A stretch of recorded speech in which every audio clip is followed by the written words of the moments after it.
the way a year used to feel.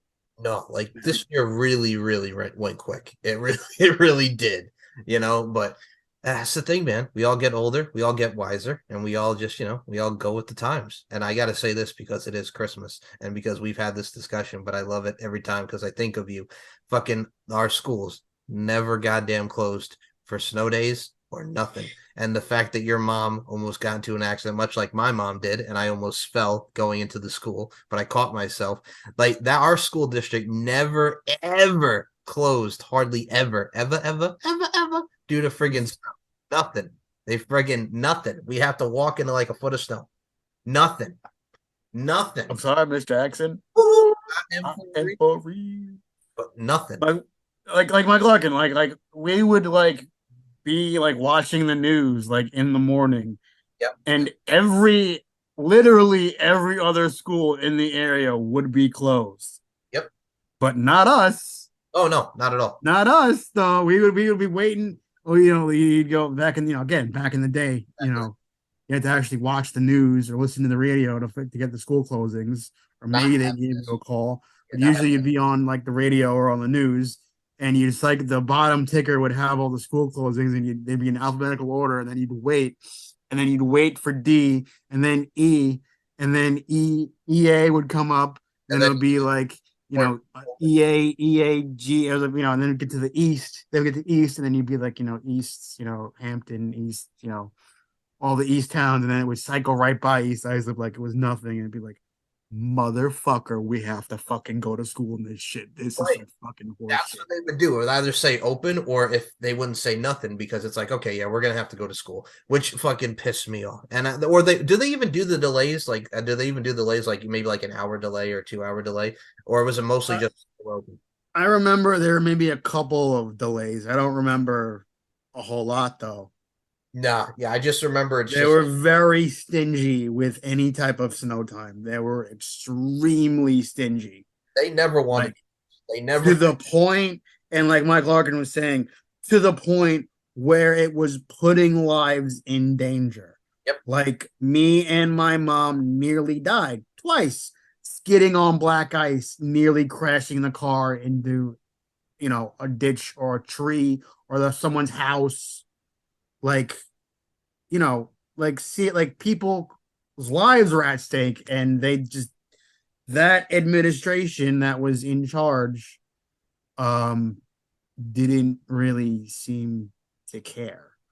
Well, they didn't want us to have, to have school in the summer and derp. And I'm like, no, like, it's okay. You could close. To give us a sign. It was like so disgusting. It was ridiculous. They tried to take away our summer, our sacred time. Anyone who willingly assigns children any type of work to do over this, no, I'm serious, is a terrible person and should not be involved in education. Well, it pissed me off because we would read the damn books, and then you come back and they don't even talk about the goddamn book. They didn't even just read the book over the summer. We'll talk about it when we get there. No, you didn't. You just wanted us to read over the summer. You know what it boiled down to? When I came back, the next fall? What? Oh, so did you do did you do the reading assignment? Oh, you did? Cool. All right, cool. That was it. Exactly. So what I had, it was like, oh, read the book, do the fucking worksheet. Oh, did you do it? Cool. So I wasted my summer for nothing, is what you're saying. Yep. Because they made us do that summer reading for 9th, 10th, 11th grade.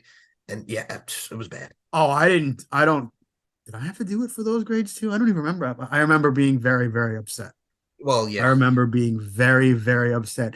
And it's sad because English ended up becoming my favorite subject. Yep. And I still had no patience for that. No, me at either. all. Me either. I'm sorry. I'm not about that. You're not. How dare you try to take away my summer? Fucking having to read James Patterson's When the Wind Blows and King Dork and all this shit. And let's clarify something right now, Mike Larkin. It's not the teachers completely. No. It's not the teacher's fault. They have to teach the curriculum that's decided by the state and by the school district. It's not so much them. They're just trying to do their job. Yes. The problem is the people up top that are making horrible decisions That want us to read over the fucking summer. that just get, I guess they just get joy out of children suffering. I guess their tears sustain them or something. I don't know. I don't know, I but used to dread that. Actually, it's funny. My mom used to friggin' be like that with me too, because she's like, "You got to read this over the summer." I'm like, "Yeah, we got to fucking read this." My mom hated it too. and yeah, no, Mike Larkin, I know exactly what you're saying. And you know what, Mike Larkin? It was actually very negative for me because it kind of, first of all, my parents were not the type to just let that stuff slide. They were expecting me to do my assignments. And it kind of reinforced this thing that I already had going, that work had to be a chore. Mhm. Because like I didn't want to do that. That's not what I wanted to do over the summer. You were forcing me to do this. And it's like, where is the incentive? Like, how are you proving to me that there's some kind of incentive there? There was never any real well-established incentive for me to want to do that work. You're wasting my summer. Give me a good reason why I should do this. They never did that. They never even tried to do that.